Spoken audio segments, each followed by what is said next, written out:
The following contest is scheduled for one fall. Introducing first, from Los Angeles, California, weighing in at 275 pounds, the masterpiece, Chris Masters. 22 years of age. He is a 6'4", 275. He's chiseled, there's no doubt about that. Extremely strong, has got that great grip.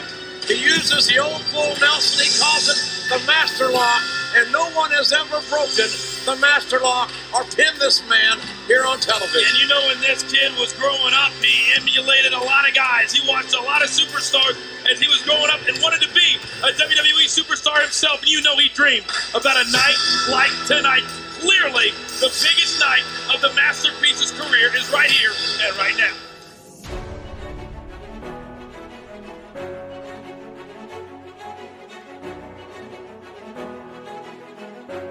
Ladies and gentlemen, pay attention. This is your boy, the Coach, from the WWE. I would like to welcome you to the very first wrestling podcast in the world to take you on a weekly deep dive into classic matches along with legends of the squared circle. Enjoy the discussion. Enjoy the back and forth. There's so much to get into.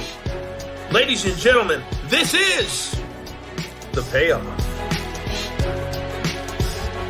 The Payoff is back from StarCast, and this episode is going to be a masterpiece. This is Tom Healy, and as always, I am joined by my co-host, Jeffrey Ryan. Jeff, we are covering our first Shawn Michaels match. Can you hear the excitement in my voice and see the smile on my face? But first, Jeff, how the hell are you doing? Not too bad, man. Busy week, but a good one, as always. A little sad to not be at StarCast anymore because we had such a good time when we were there, but that's all right. Good things to look forward to today. Chris Masters, not someone that comes up a lot for most wrestling fans, but kudos to him. He's still out there grinding. He's working all the time. And so I think that's more than enough reason to focus on him this week. So make sure, subscribe, give us 5 stars, and spread the word about The Payoff. You can also always find The Payoff Twitter, Instagram, Facebook, whatever you might use. It's at Payoff Pod. A lot of activity on social media lately, especially after meeting just a ton of fans at StarCast. It was really great to kind of see everyone and interact with them. So don't hesitate to tweet at us. That's the easiest way to get us. Again, that's at Payoff Pod. Last thing, you can always find us on Patreon, just one tier, but lots of content at PayoffPatreon.com. That's where you can find us. It's PayoffPatreon.com. Our after show, bonus episode each month, just all kinds of items and things that we hope our fans enjoy. So we'll keep it simple with that. So Tom, what else do you have to share? Yeah, all great stuff. Again, we're pumped to be back from StarCast. This is the first episode we've recorded since being back there. As a reminder, at Payoff Pod on Twitter is where we talk about the show, and everything we talk about is nostalgic. If you want to know what Jeff and I think about the current product or current events going on in the wrestling business, make sure to follow us on our own Twitter accounts. That's at Payoff Tom and at Payoff Jeff. Again, at Payoff Tom and at Payoff Jeff. If you want to know what we think of the 8-hour episodes of Raw and the 6-hour pay-per-views and the 40 hours of programming each week, certainly hit us up on there and you can hear what we have to say about that. So really appreciate all the interaction on Twitter and throughout social media, continuing to pick up on those followings each week. And it just gives us more energy to keep going, keep sharing content, and keep pushing this show along and growing it. Again, StarCast was absolutely awesome. So great to meet so many of you. We were thrilled to be there. I think I can comfortably say that it exceeded our expectations in a number of different ways. Huge thank you to the StarCast staff. They were all phenomenal, and those were long days and a lot of moving pieces. So great work by all of them. Major thank you. And just some other shout outs to a few other people that really helped us and supported us in various ways throughout the weekend. Conrad Thompson, Dave Silva, Dave Hancock, and Matt Kuhn. You guys were all fantastic, and we appreciate everything you did for us. Also, a huge, huge, huge shout out to the Queen of Extreme, Francine. She was our special guest for our live show that we did on Friday. We watched some old ECW matches. We talked about all kinds of things ECW. Those are going to be some fun episodes for us to share in the future, as we did record those and also did a Q&A with her at the end, just talking about a whole different bunch of subjects. So we're really excited to share that. But again, major thank you to everyone. It was a fantastic trip. Again, exceeded our expectations, and so awesome to do the live show, to meet so many people, to make some great connections with some future guests of ours, and just some fans of the show. So thank you, thank you, thank you. And for those of you that are listening for the first time, we appreciate you being on board. Make sure to check out our archives. We got Warrior Hogan from WrestleMania 6, Shane Douglas throwing down the NWA title, Magnum and Tully in that I Quit Steel Cage match, Eddie Guerrero winning his first title, and a whole bunch more. So make sure to check them out, download them, and listen to them. We promise you will not be disappointed. So again, make sure to check those out. And, our goal for every show is to be different. So this one, we're talking a lot about Chris Masters, his career, and then what many think were the best match of his career. Other times we're doing deep dives into the show that was part of the match. So everyone's going to be a little bit different, but we're bringing in stories and interesting information. And so make sure to check them all out, whether it's something you were a big fan of or something that you didn't even know happened. So with that being said, Jeff, quickly walk everyone through our format for each episode. Yeah, just a quick rundown that we give you a deep dive into a match every Monday. And each episode has 3 parts: the build, the payoff, and the aftermath. What happened before the match and got us to that point, talk through the match with our guests, or just, about their career, different things. And then what happened after the match, after the bell rung.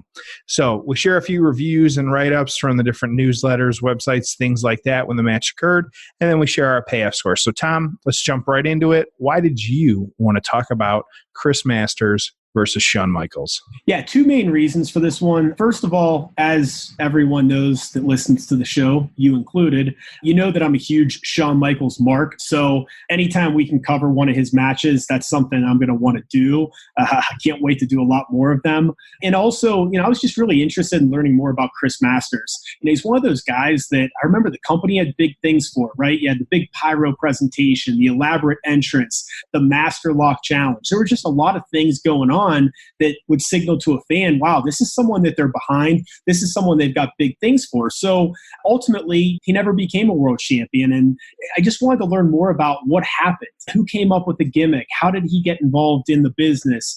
What ultimately happened that prevented him maybe from reaching his full potential? So it was really fun to do a deep dive, not only just into this match, but his career in general. So that's what really, again, got me excited about doing this episode. What about you, Jeff? Yeah, you make no secret of just being a huge HBK fan, but I actually remember the Master Lock Challenge quite well. And at the time, and even now, it was just different. It was a cool idea. It really wasn't something that we'd seen before, at least kind of in that iteration. And I'm all for something that mixes up what we're seeing every week and on TV all the time. And just, it gives us a little enjoyment in the ring. And so, I'm excited to cover this one and see where we go. So with that being said, let's get to the build. Oh, it's time for the build.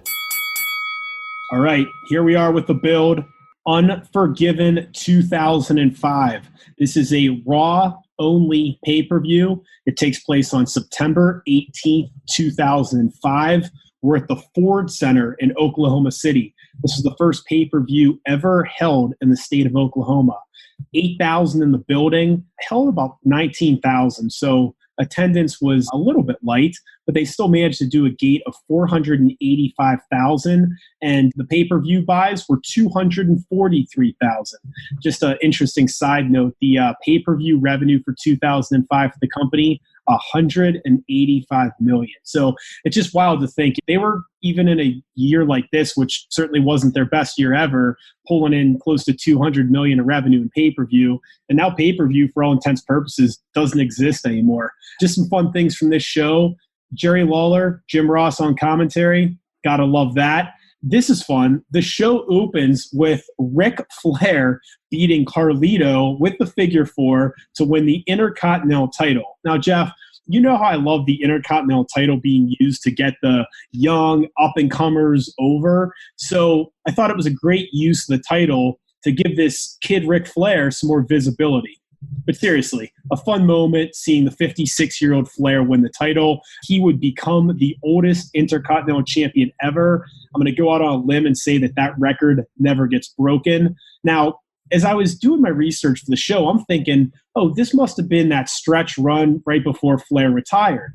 Oh, no, this is 2005, and he didn't retire the first time until March of 2008. So this was still a few more years of Ric Flair being involved in some storylines and some matches. So it was a great little thing to start off the show to have him win. And ultimately, Jeff, as you know, one of my favorite matches of all time was the WrestleMania 24 Flair and HBK match. I was there. It was awesome. It may not have been a 5-star Tokyo Dome classic, but in terms of the payoff, I thought it was phenomenal and one of my favorite matches ever.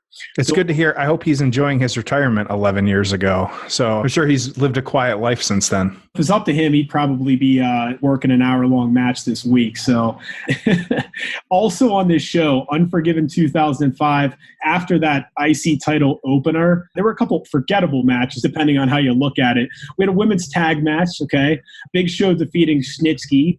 Lance Cade and Trevor Murdoch defeating Hurricane and Rosie to win the tag titles. And then also Shelton Benjamin defeating Kerwin White. Jeff, do you know who Kerwin White is? Every week you find someone who I don't know who they are. So who is Kerwin White? Well, I didn't know either, but this was a character briefly played by Chavo Guerrero Jr. Got it. All right. All right.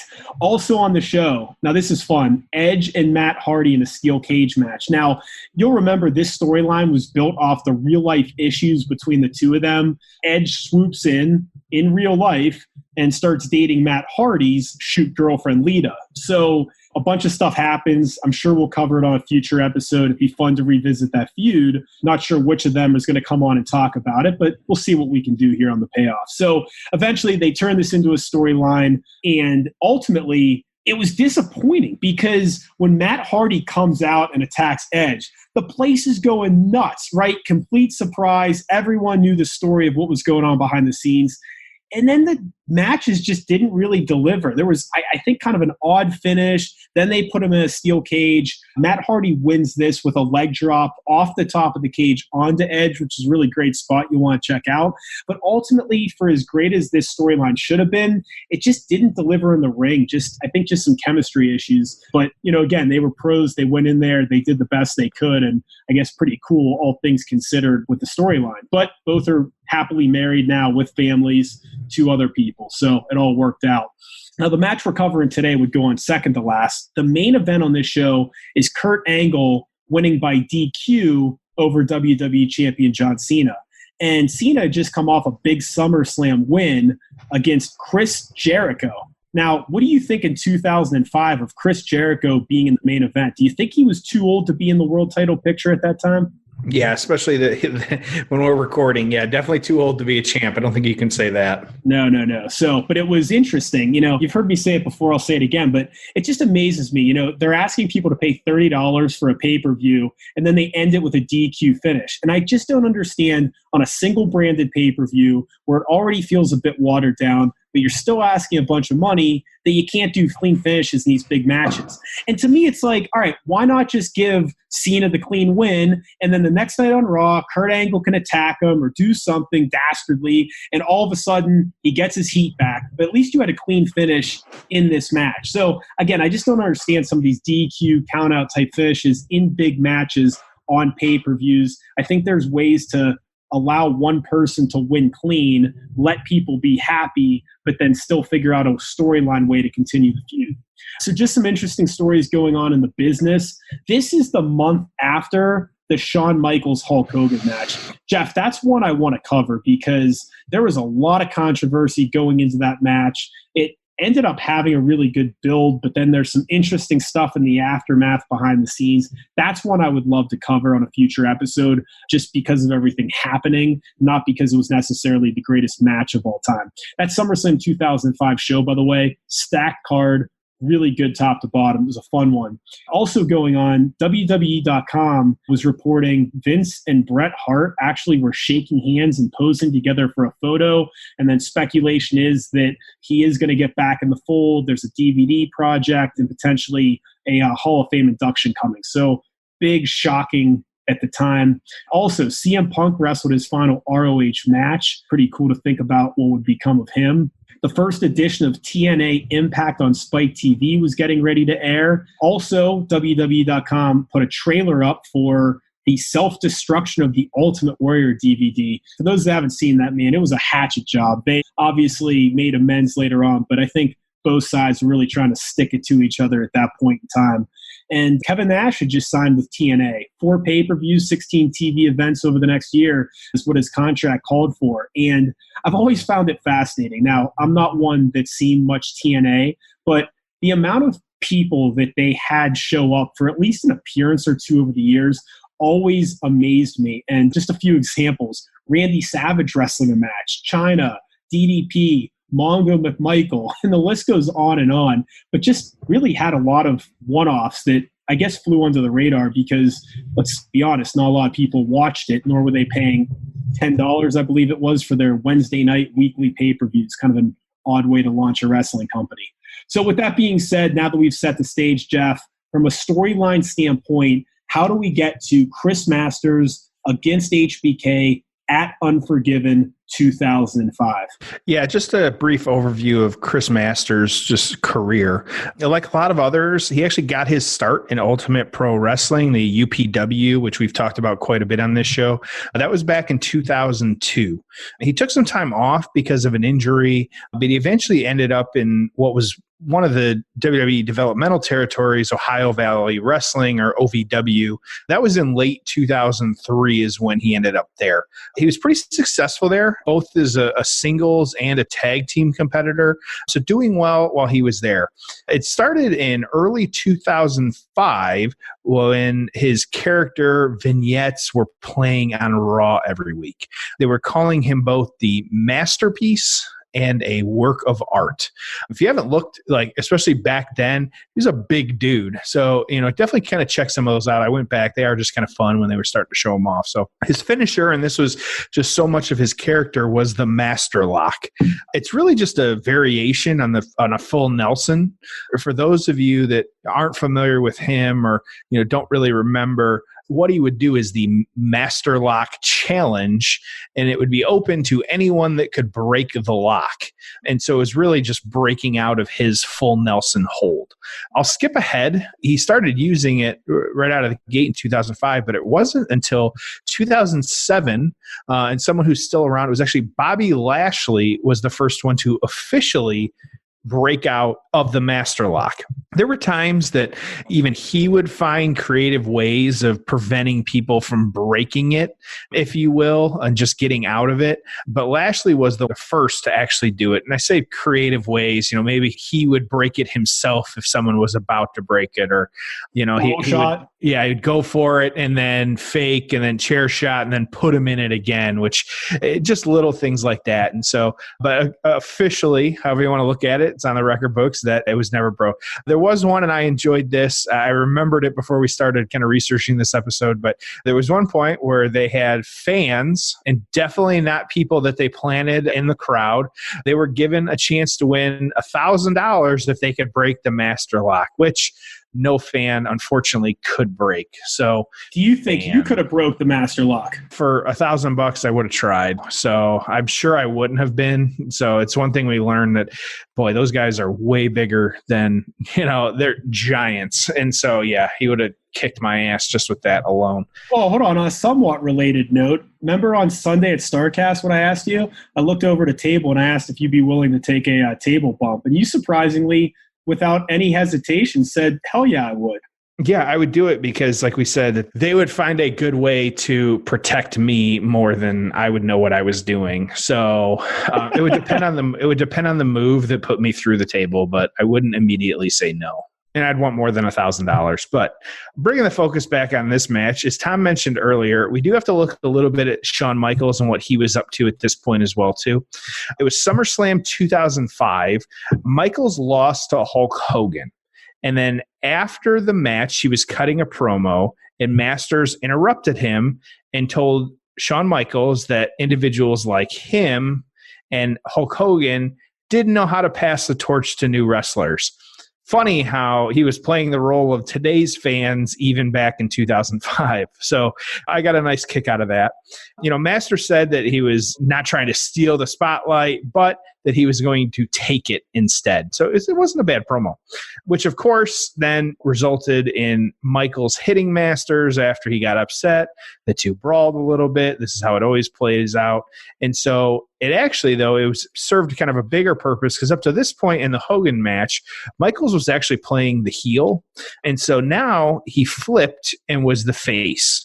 And so it mixed it up to this point. So a little bit after that, it was the September 5th episode of Raw that Michaels accepted the Master Lock challenge a little bit later, and then trying to figure out whether or not he could break it. Michaels was fighting hard and almost broke it, but Masters, as we said, his creative, sneaky ways, released the hold, and as Tom said, hit Michaels with a chair and then put the hold back on. So you try and break out of anything after getting hit with a chair. It's not going to happen. And you can already see where this is going. Because of all of that, Michaels then put it out there that he wanted to take on Masters at Unforgiven, which Masters accepted. Tom? Well, you got a lot there. I will say this. If there's any additional watching that I will assign for the week, go back and watch some of that stuff that Jeff talked about in terms of the Shawn Michaels Hulk Hogan stuff, with him being a heel. Man, it was good. It was aggressive. It was made you a little uncomfortable because you're like, wait, is this a work or a shoot? Great stuff there. And then, him all of a sudden turning face and Masters kind of establishing himself as the heel. It was just great stuff. So it was a fun build when you factor all of that in. And as always, Jeff, you did an awesome job of walking us through all of it. So, Jeff, I'll say this, it's pretty obvious, and you were really gushing about Chris Masters' physique earlier. Pretty obvious he works out all of the time. But interestingly enough, I found this out in my conversation with him. Do you know why he has never had anything stolen from his locker at the gym? I don't, Tom. Because he has a great master lock. Boy, every week they're getting worse. So depends on how you look at it. I think they're getting better. So thanks. I told you that, this was a fun match for us to cover, and I wanted to. I'm going to share a quote with you that Chris Masters had said about working with Michaels, just to set the stage for this match. Masters would say, "It was a dream come true. There's something I'll take with me to my grave. He was my childhood idol. I idolized the guy, and I still trip out that I got to wrestle him on pay-per-view." How many people get to do that? How many people get to wrestle their idol? So again, man, it's a fun match. It's fun to discuss it with Chris Masters because it clearly meant something to him. And as I allude to while we're watching the match with him, HBK had a little pep in his step because I think he was coming off that Hogan match and really wanted to deliver on pay-per-view. So if you want to watch the match along with Chris Masters, it's Unforgiven 2005. We're going to start at the 1 hour and 49 minute mark on the dot when you hear the ding, ding, ding. Again, Unforgiven 2005, the 1 hour, 49 minute mark on the nose if you want to watch along. So with that being said, it's time for the payoff. Ho! It's time for the payoff. All right, so we're here with Chris Masters, about to watch him versus the Heartbreak Kid, Shawn Michaels. You're backstage right now giving the interview. At this time, and again, this was quite a while ago, how scripted was this? I mean, did you just get some bullet points, or were you word for word based on a script? No, I remember going over this promo with Michael Hayes and even Shawn Michaels. So this was definitely planned out, and we went over it a few times because they were still trying to figure out who I was. So there was a debate on how to present myself, whether I was going to be super loud and aggressive or more subtle and all that. And they ended up kind of just letting me do my thing, but it was definitely scripted. How did they describe your character when you debuted or as you first got started? Like, what were some of the mannerisms and behavior you were supposed to have? Kind of the obvious stuff when you're like, your name is the masterpiece, just kind of come out and be as arrogant and self-involved as possible. And in my mind, the masterpiece is just a guy who obviously thinks he's so much better than anybody out there in the crowd. And, everybody out there is beneath him and he's just the best.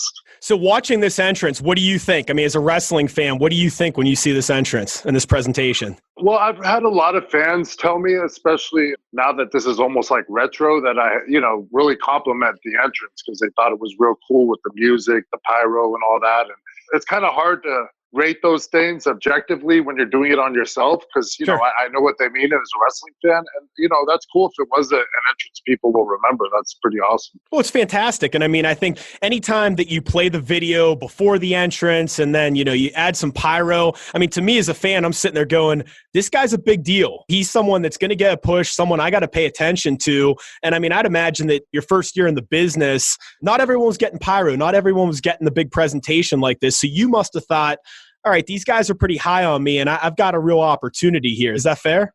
Oh, yeah, absolutely. And I just remember this match was a huge deal for me because I idolized Shawn Michaels growing up. To me, this was like the equivalent of winning the world championship, honestly, because I felt like I was really lucky to be in a program with the guy I grew up looking up to like that and actually get to work him on pay-per-view. And I got to work him on a ton of house shows too. Like it wasn't even just this pay-per-view or TV. We worked all over the world. And were you working those matches before this or after this on the house shows? Before and after. They had me start working with them like a month or maybe 5 weeks before this match on house shows. And then we worked well into the end of the year. So this was about September, I believe. So we worked the next about 5 months and, just all over the world in tag matches and singles matches and all kinds of stuff. So as you were growing up, Shawn Michaels was one of your favorites then? Oh, he was by far my favorite. I absolutely idolized him. I loved him since, he split with Marty and started doing that whole, I always thought his song was awesome. It was so ridiculous, but it was amazing. And just the whole persona, like just the way he carried himself and all. And I started really appreciating guys like Shawn, Brett, Kurt Hennig. I love those kind of athletic guys who could work and really sell shit good and stuff like that. So, I mean, Shawn was just everything to me, man. Yeah, that's how I was too. I mean, even when he was with the Rockers, I was a big mark. And then all of a sudden, he does the barbershop window. And I was like, oh man, they're doing something with this guy. This is awesome. So yeah, those guys were just awesome to watch. So as you look back, is this your favorite match from your career? Probably, just because it's him and we got to do it on pay-per-view. And I was so concerned. I wanted this match to go well because I didn't want to be the only guy in history to have a bad pay-per-view match with Shawn Michaels. So that was just going through my mind like all around this time, even going into the match. It gave me anxiety. I was like, I got to have a good match with him because I never want to look back at this and be happy and proud of it. Yeah, well, real hot start here. You throw him in the master lock before the bell even rings. You're attacking him. It's just different, right? It's a great way to start the match. I think that was Pat Patterson's idea too, maybe. It was either Pat or Shawn. Yes, that's what I was going to ask you. So, okay, somebody comes up with this idea. Are you in the back with Shawn mapping this out? How much input did you have? What's called in the ring versus planned out? Give us some insight into that. Shawn was always real good with me, and it was so easy to work him just because I grew up idolizing him. So after you get a feel for him, it's like you know all his stuff anyway. You've watched him for years. So it actually makes it that much more exciting to take the offense because you've watched it for so long and you get just as fired up taking his offense as you would giving yours, just because it's him and, the elbow, the kick, the slam, the inverted atomic drop, it was just completely awesome. But Shawn he was kind of a bit more like even when he'd work at house shows, he would put me in the driver's seat and let me call the matches. And then he would always just give me feedback if there was something after. I wouldn't say that with this match, we talked about this one a lot more. And I think, like I said, Pat Patterson worked with us. So we definitely went over a lot of this stuff, but Shawn always really gave me a lot of freedom to call the matches myself. From the minute I basically got to meet him up there and stuff, I told him that he was my inspiration. So I think he kind of took to me kindly from that, and he made it a great experience. Well, that's what I was going to ask you is why. I mean, I can't imagine that every new guy that comes in, he's taking them under his wing and doing that with. So there was obviously something he saw in you different. Do you know what it is? I mean, is it your age? Is it the fact that you told him you were such a fan? Probably a combination of all that. He just knew that they wanted to do something with me. And, this is right after he worked Hulk Hogan. And I think that they were possibly supposed to have a return match, but I think they didn't. And then they just kind of expedited the plans to have me and him work, although I think they were planning on that originally anyways, just maybe they moved it up a little bit. Yeah, so I was curious if you remember that. So this is a month after, this is the next pay-per-view after him and Hogan headline SummerSlam. So it's a big deal for you to be in there with him, obviously. Did he say anything to you about that match? Because obviously, you know, the word on the street was he was pissed off with how it went. He was kind of overselling to throw it at Hogan. Did he ever mention anything to you like, hey, I was pissed about that, or I wanted to make this match extra good? No, I think he was completely happy with the fact. I remember him saying that he just wanted to get those 5 slaps to the face that he got on Hulk, and that was kind of a big thing to him. And, you know, I think he was looking to make us a 7-figure payday on it, which I don't think he ended up doing, which he's pretty upset about. But yeah, he was just happy. You know, he said he didn't even need the offense. He just wanted to give him a slap him 5 times. So, well, it's funny because, you know, as I was watching this match again, I mean, it's a quote unquote B show. You know, there's no title or anything at stake, but man, Shawn just looks fired up. Like, I'm going to come out here and have the best match on the card by far. And I'm not saying he didn't always do that, but it just looked like there was something extra. And maybe it's because he took something in you, but I mean, this is a hell of a match. Oh yeah, this is beyond anything I was doing at the time, but you know, it's a testament to Shawn. Like, I did well in it, but I mean, he was just so easy to work. I mean, he's such a great seller. And so, as a fan of his, were you surprised that he came back and was as good as he was? No, not at all. I just automatically expected if he came back, this guy was so good. He's going to still have great matches. You know, he might not be as athletic, which he really wasn't, but he was an even better storyteller probably because he wasn't super athletic like he was before he did his first little retirement. Well, what I found interesting about this match, you can see it right now. I mean, you had the bulk of the offense. I mean, you took it to him the entire match. You're working the back.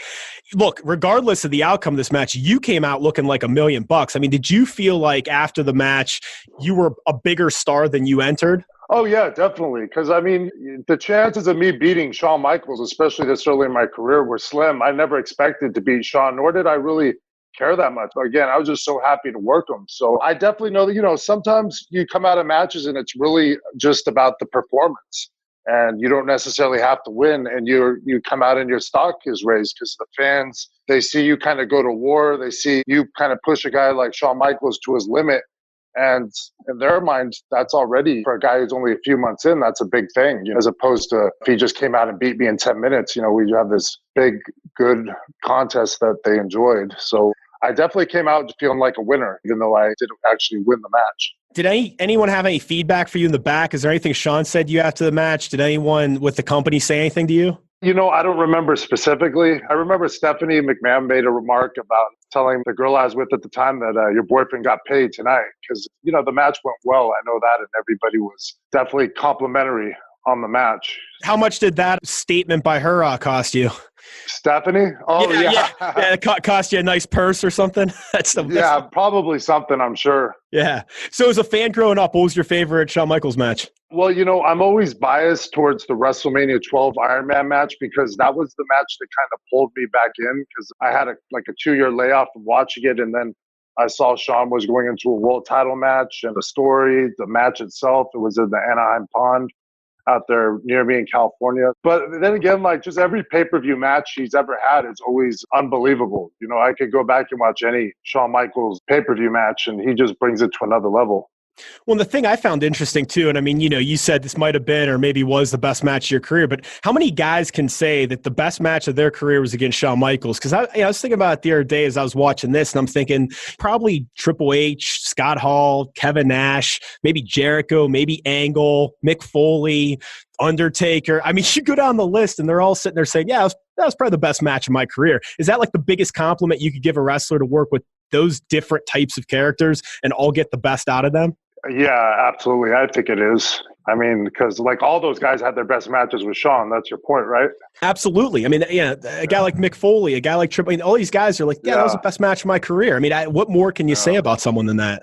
Well, I mean, quite frankly, he's just the best in-ring performer of all time. You know what I mean? Like, there's been bigger draws in wrestling, obviously, than Shawn. But I mean, when it comes to actually in the ring, storytelling, selling, emotion, he's the pinnacle. What's funny, I see a couple guys in the background standing up. By the end of this match, the place is going pretty wild. It was one of the louder crowds I've heard for a match that really had nothing at stake, right? I mean, there's no title, there's nothing wild going on. It's just two guys having a match, mostly in the ring. And I mean, you guys really had them with you, and it was good. So I got to ask you, was there ever plans to have this feud go on longer? I mean, you worked a bunch of house shows. Was there anything longer in mind? I mean, obviously, I'm sure that's something you would have liked if possible, right? There wasn't any plan for that. I mean, there was talks of me winning the world title later that year too. I don't know if Cena put the kibosh on that or what happened, but basically Shawn and me were going to come out of this, and then I was going to go into, I think we went into Taboo Tuesday, and then I was supposed to go into possibly a world title program. But like I said, I don't know. Cena didn't really care for working me too much, and we just didn't have a good chemistry. Maybe that stopped that. I don't necessarily know.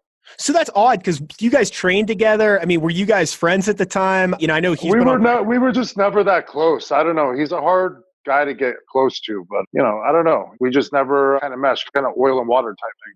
So you got Shawn in the torture rack right now. When I saw this, I don't know how often you use this. When I saw this, I'm like, man, that looks phenomenal. Did you ever think of that as a finishing move? Could you have done that as the master lock? What are your thoughts on this? Well, the only thing I remember I was thinking at the time is they were already drawing the Lex Luger comparisons, and I kind of didn't really want to feed into that anymore. But I remember them saying, just do it. Like in this match, they were pushing for me to do it. Like I think either Patterson was or Shawn, but they really wanted me to do it. And if they hadn't told me to do it, I probably wouldn't have done it. But it turned out to be real good because, I mean, you don't see it that much anymore, and just kind of seeing just the way it looks visually, it's pretty impressive.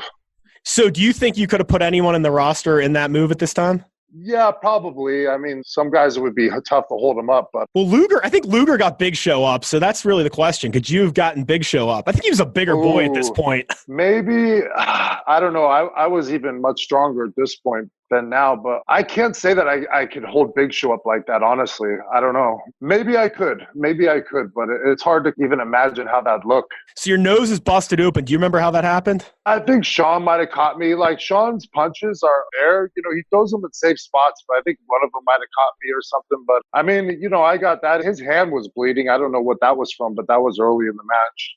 You know, it's so funny. Scott Hall just said that in an interview. He said Shawn Michaels throws some of the hardest working punches in the business, which I just found odd. Of all people, that's last person I would have thought that. We did a segment on Raw where he slapped me about a month prior to this, and he basically knocked me out. I was seeing stars after the slap, and he's done that same thing to Orton. I can only imagine when he slapped Hulk how bad those were. My God. Going for the master lock here. Hey, I got to ask you a question about the master lock. This is just me being a total mark. If you wanted to put it in like real snug, was there a way to do that? And if so, how? If somebody was pissing you off and you were like, yeah, I'm going to put it in a little tighter, how would you go about doing that? Well, what does he do? He mule kicks me here, I think. So he knocks over the referee and he gets you in the balls.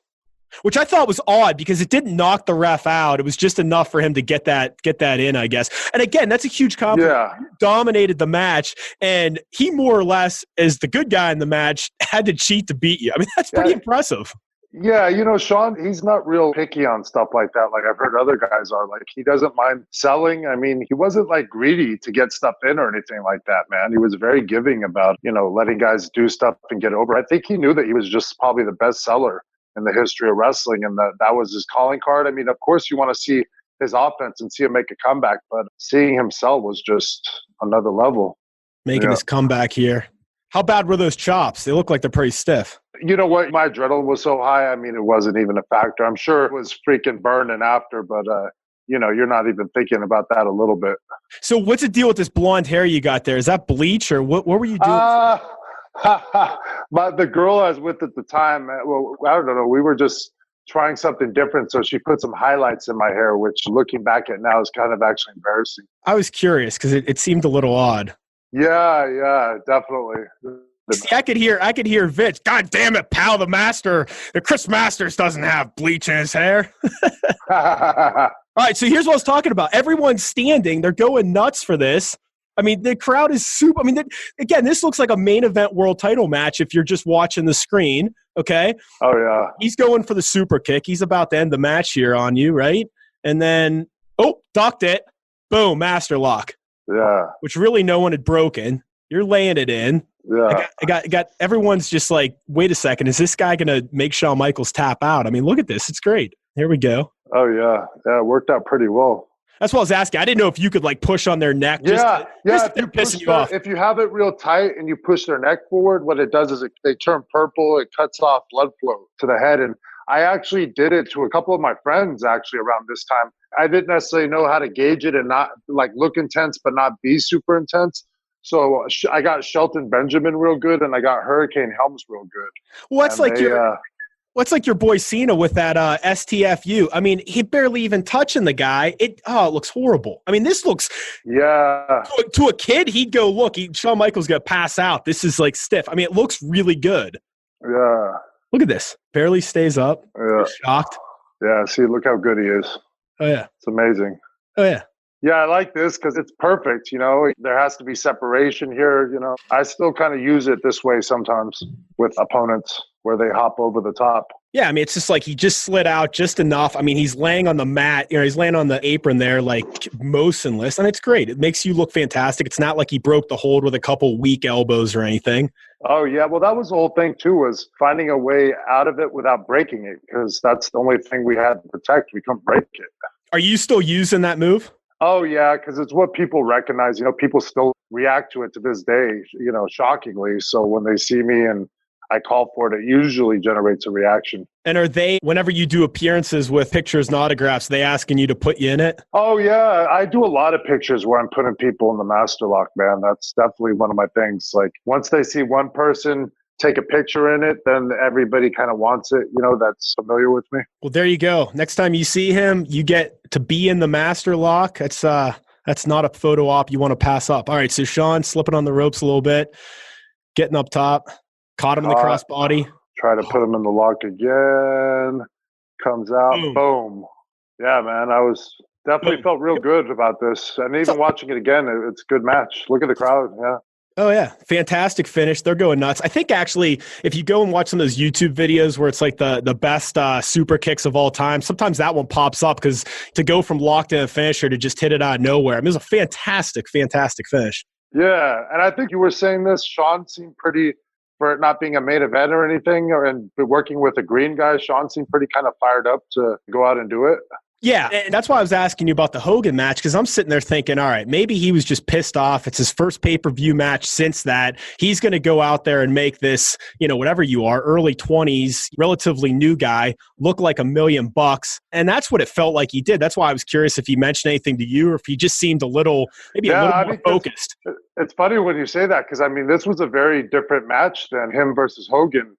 Like when he wrestled Hogan, he was overselling everything to kind of make a bit of a mockery of Hogan, I think. Oh, absolutely. That's certainly the way it came across, especially when you go back and watch it. Because nothing he did in this match he didn't oversell any of my stuff. He just sold it good. Oh, he sold it great. I mean, and look at him. He's face down. I mean, barely. Yeah. See, if you watch him right here, to me, that's like, look, I know I'm still the best performer in the world. I don't care what bullshit I had to deal with last month. I'm great. That's kind of the way I took it. Like, I mean, look at it. This looks like his retirement match. And this just so you know, too, Shawn wanted to have a match with Hogan. He had said that before, like a while before he had that match with Hulk, that was kind of the one guy he hasn't worked that he wanted to work. So I don't know how upset he was. I mean, I'm sure there was creative differences, like you always hear with Hogan. Especially when you got two egos like that. But he definitely wanted to have the match. It was kind of on his checklist. So I don't know if you're laying on the ground or you'd walked out at this point. I'm not sure. But what's going through your mind after this match? Oh, man. I couldn't even tell you it was so long ago, but I know that I felt good about the match. And the reaction I got backstage from various people, being Stephanie, Vince, and all of them, I knew that it had gone well. So I felt really good about the whole thing. And I was relieved. Like I said, I felt like when I came out of it, I wasn't the only guy in history to have a bad match with Shawn, which I was worried about. Oh, my goodness.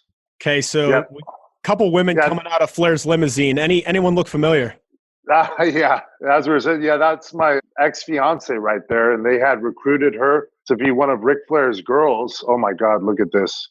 Because the girls that they had sent locally were actually, I guess, not hot enough. So she was just backstage and they said, all right, you're better than the ones we recruited. Yeah, they asked me if they could use her just because I don't know if Vince wasn't happy with the women they had or Rick wasn't, but they didn't like what they were brought. So they ended up using my woman. I mean, he's like 60 years old here. How good is this? Oh my God. All right. Fantastic match. Thanks for reliving it with us. This was great. No problem, man. Ho! It's time for the aftermath.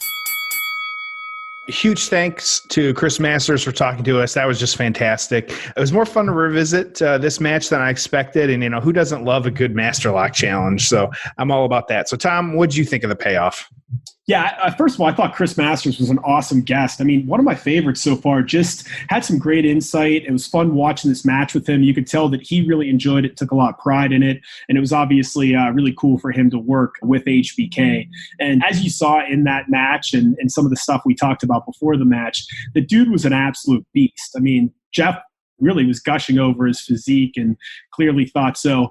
John Cena actually went on record to say that Masters was the strongest competitor that he ever faced in the ring. Also fun that he shared with us his ex-fiance was in that Flair skit. Wasn't expecting that.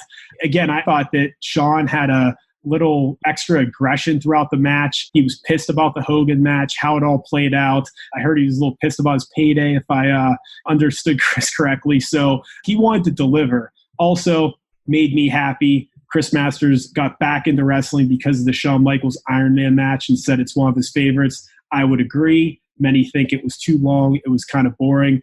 I thought it was a phenomenal match. And if you look at that card, there wasn't really much else to fill time. So the Iron Man match was the right thing to do at WrestleMania 12. And not many guys would be able to do that on that stage.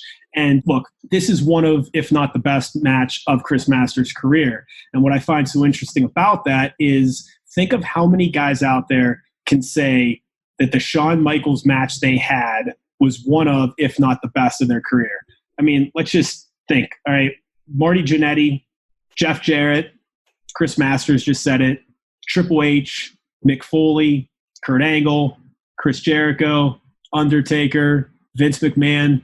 There's probably 20 people that I'm leaving out, but just some classic matches. Put Bret Hart in that category, maybe Steve Austin. So again, there's a lot of guys on that list. Jeff, let's talk aftermath. Yeah, as we could see, Masters took the Sweet Chin music, which led to the 1-2-3 loss. Small little piece after this that Chris Masters and Carlito, they had previously, and really they had tag teamed a lot. And so the two of them actually took on a returning to TV Triple H and Ric Flair. Masters and Carlito ended up losing that match, but the storyline that developed off of that was Triple H turned on Ric Flair, hit him with a sledgehammer, and so this led to a little bit more of a story with Triple H and Flair in a steel cage match, which was for the Intercontinental Championship, which we had referenced Flair winning earlier, and Flair ended up winning this match too and retaining. So just kind of interesting how that played out.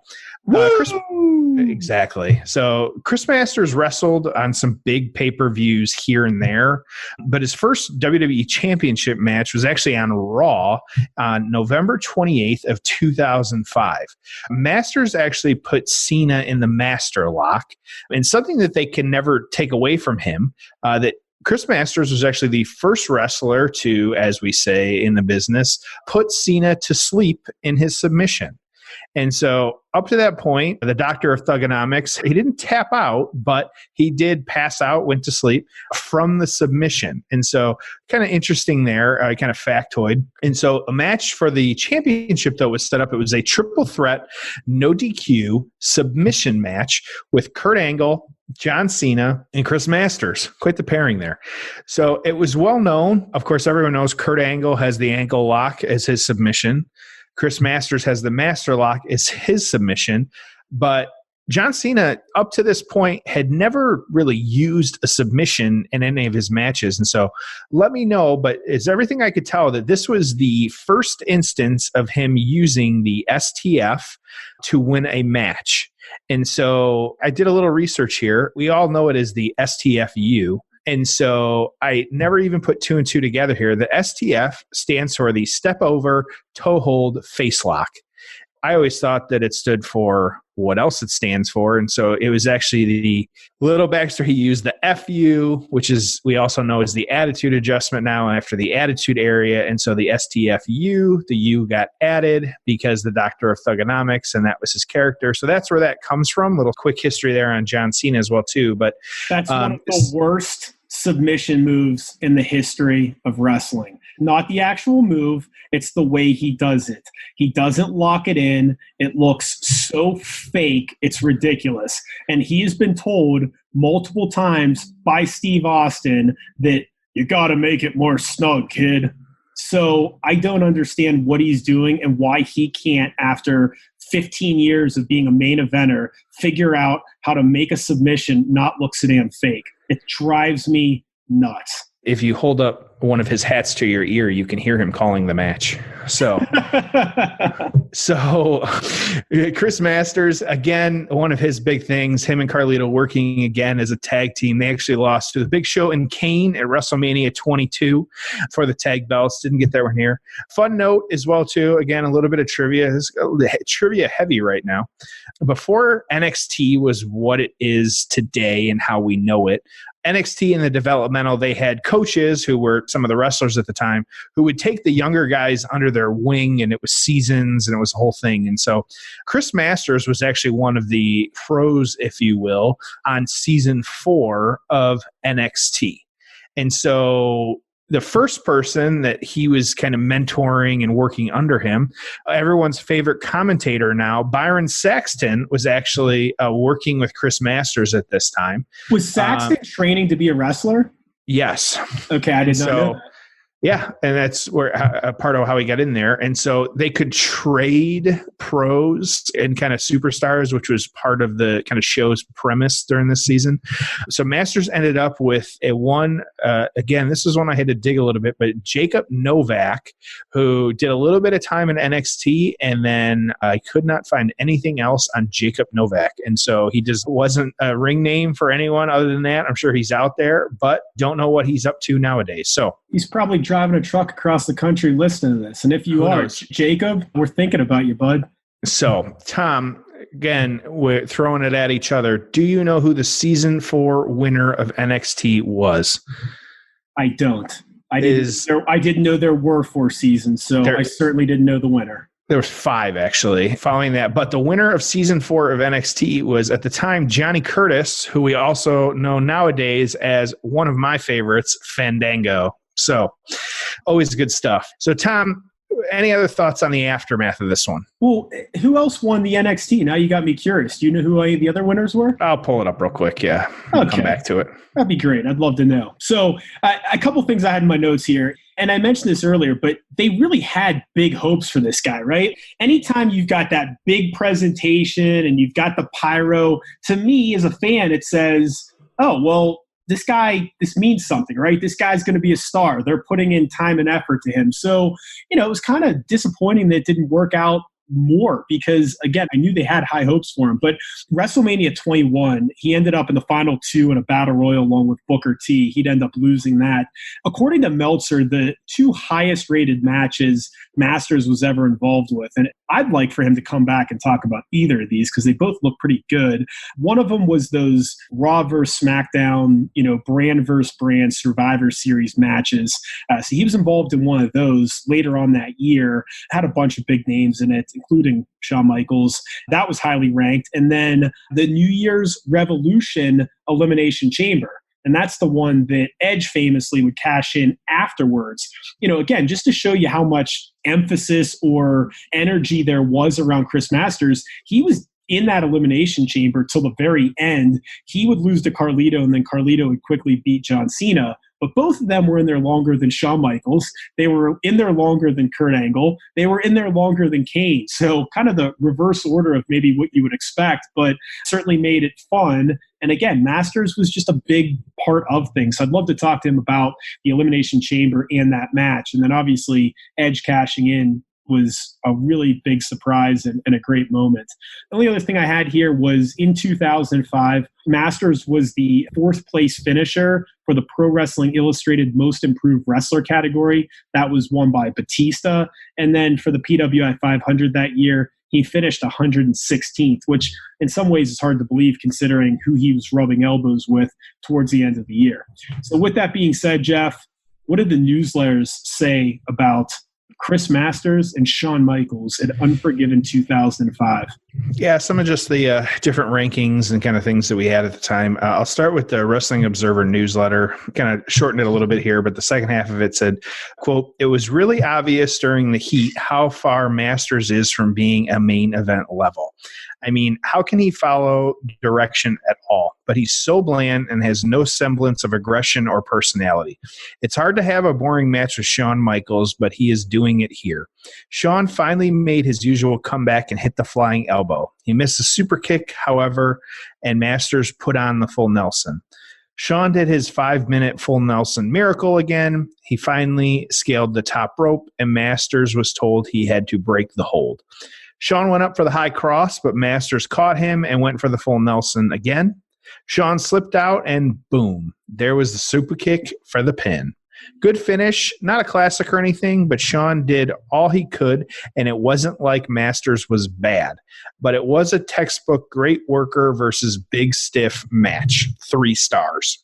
After that, as well, the PW Torch had a little different take here. Quote, Shawn Michaels beat Chris Masters at 16:42 with the super kick. Michaels made the Master Lock look like a phenomenal move by struggling to escape the hold on several occasions before employing a smart strategy by leaping over the top rope onto the apron to earn a rope break. At the end of the match, Masters ducked Sweet Chin Music and went back to the well for the Master Lock, only to have Michaels slip out and catch Masters unexpectedly with Sweet Chin Music. 3.5 stars. And finally, when we can find the match on Grapple, because not every match is on there, but there's more and more added all the time. 4 ratings from fans out there, 3.5 stars. So somewhere, average, we take even just that, we got back to right in that 3.5 range. So I'll say it was pretty accurate score, as my own will reflect in a minute. It wasn't over the top, but as I like to say, I was sports entertained. Meltzer did, at least in the first, he kind of toned it back a little bit at the end there, but he seemed a little harsh to me in the first part of just kind of his take on Masters. Maybe I spend too much time on Twitter. I am just exhausted about debating stars and the merits of stars and what stars are and what they aren't and order of matches. And my God, it just gets exhausting. So I don't want to dive too deep into my thought on the stars, but I'm in 100% agreement in terms of I just thought Meltzer was way too critical of Masters and of the match, and I just don't get it. I thought it was a really solid match, so I'd say that similar to you, my thoughts on the match fall more in line with what Keller said than what Meltzer said on that one. And again, overall, it was an entertaining match. I thought it deserved its spot in the card as the second to last match, and they did a great job. And look, oftentimes in wrestling, the finish of the match is 90% of what makes a match good or bad, and it had a hell of a finish. So I liked it. I didn't see any major issues with it. I thought Shawn was super aggressive. I thought Masters was really good in his role, and both of them came out looking better than they went into it. So, Jeff, as always, let's talk payoff score. Before we talk payoff score, I don't want our fans to think we forgot the winners of NXT seasons. And so season 1 was Wade Barrett, as many of us know. Not there anymore. His pro was Chris Jericho, so that was interesting. And there's some interesting names on this list, but I'll just give you the winners. Season 2, it was the now Low-Key, who is out there as well, still wrestling with MLW, I believe. Yeah. After that, it was the women's season, and Caitlyn was the winner on that one. Also featured one AJ as well, too, and so send Naomi, a couple interesting names. Vicky Guerrero was with Caitlyn, our previous guest, a wonderful person as well. Season 4, like we said, Johnny Curtis, Fandango out there as well, too. And then season 5 had a couple different people. Titus O'Neil was on there. Darren Young did well. And then one who just can't catch a break, EC3, was on this season as well, too. And then good topic, there's some names on the, quote, lost season that we will discuss on the after show because you're going to like some of these names. So with that, though, the payoff score and kind of where we're at, Tom said it. What we like to do every week, we just do a 1 through 10 payoff score. We look at the build, the crowd, the commentary, the in-ring product, just whatever we feel is important to the overall story. We don't have a specific formula. One match is higher than the other. We don't need to compare it necessarily that way. It's just we kind of do whatever we want, and that's okay. So Tom and I don't discuss this ahead of time. It kind of makes this a little bit more fun just to see where we're all at. So with that, Tom, I will kick it to you. What is your payoff score? That's right. We do not discuss it in advance. We do not need anyone questioning our integrity. I have this one at a 6. So nothing terribly remarkable in either the build or the aftermath. So I guess that would be my negative. It wasn't a great match, but it was a really solid match. But what I liked about it is that both guys were better because of it. So Shawn Michaels, he probably needed a win following the Hogan debacle, if you will, and everything that went into that. He needed to be turned back from heel to babyface, and this match did it. It made him that sympathetic babyface. We remember why we love the guy. He hits the sweet chin music to get the win over the bigger guy who had dominated the match. So HBK looks better because of it. Chris Masters, younger guy, okay, still relatively new. This is a big platform for him, and despite losing, he came out looking a lot better and being a bigger star than he went into it. So I really like that part of it. So I'm going to give it a 6. Enjoyed it. And Jeff, what do you have for the payoff score? Yeah, I'm going to stick just on a middle ground here and give it a 5. I think it was fine for both guys. It wasn't, for me, it wasn't good. It wasn't bad. But, as I like to say, I was sports entertained, though. It's not a can't miss, but it was fun, though, as well. So that was good stuff. I will say there was, because I kind of watched a little bit more of the pay-per-view just to kind of check it out. But there was a fun promo right before this match where it was actually Maria Kanellis. She was the kind of backstage interviewer right then. And she said, "Why do they call you Masturbate?" And so I got a good chuckle out of that one. He actually corrected her. Jeff, how old are you? Me, 35. Yeah. Okay. You still find that joke funny? After the joke you made earlier, let's not talk about what each other finds funny. What kind of show you think we're running here? We have to edit that. That's funny. So my wife listens to that show. Yeah, so that's okay. Sorry, Grandma. But so Tom, I enjoyed that a little bit. I'm going to stick with a 5. I think that it was good stuff, but I'm not going to shit on it either. So, Tom, any final thoughts on this one? Yeah, so I got one final thought, and this is, as we really wanted to highlight Chris Masters in this episode. I feel bad because I feel like he came into the business at the wrong time. Keep in mind, Jeff, he's 22 years old when this match takes place. 22. He would have never been on the main roster in today's day and age. Why? Because he would have been in NXT. And what would he have been doing in NXT? Learning how to work longer matches, working with different types of guys, really figuring out what his character was. And he alluded to it in the interview. It was like, okay, we kind of have this idea and we'll figure out what your character is along the way. And they didn't even know. And so what I wish would have happened is that him with that raw talent and that great look and enthusiasm for the business, I just wish he would have had like a few years in NXT to really figure out what his character was going to be, whether it was this character or something different. So, I know a lot of people maybe give shit to Triple H and NXT and, we missed the territory system, blah, blah, blah. But here's the thing, is at this time, there wasn't many territories or many developmental places, certainly that weren't teaching the business the way it needed to be taught for someone to be successful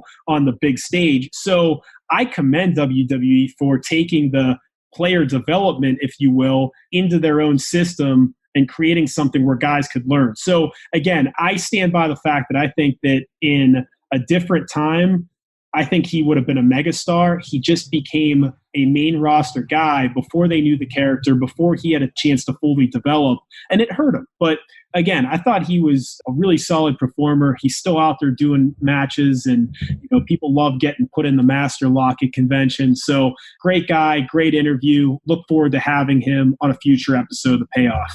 As we head to the finish here, Jeff, anything else for us? Yeah, just a fun match. Again, I scored at middle ground, but I enjoyed going back and watching it too. So it was good stuff. So you can find Chris Masters. He is still out there, not only on Twitter, he is at Chris Adonis. That's at Chris Adonis. But you can still find him in the ring too. And so kind of look him up. He kind of posts where he's going to be, but he's still out there grinding and out there wrestling matches. So definitely check him out when you got the opportunity, especially if he's in your kind of area. Again, as we always kind of close it out here, I'd like to remind everyone, subscribe, give us those 5 stars, spread the word about the Payoff. We are very active, social media, Facebook, Twitter, Instagram, all week long, all day, all night, at Payoff Pod. And lastly, don't forget our Patreon, just that one tier. That's it, but all kinds of good stuff in it, though. PayoffPatreon.com. You can find us there. And so lastly, Tom, I'm not going to lock you out from closing the show. So take us home, buddy. So I feel like one of these times you're going to do the finish instead of me. You're going to swoop in and you're going to thank everyone for joining us on the Payoff. And I know so far, I'm enjoying the setup right now. I set you up to spike it, so here we go. If you try to steal it from me, I'm the one that controls the record button. I'm going to say it after you. So just fair warning, and I will not edit it out. All right? So with that being said, fans, I know. As always, we appreciate everyone supporting the show. We hope you're enjoying it. We really, really could not do this without you. So thanks for listening. And as always, thank you for joining us on The Payoff.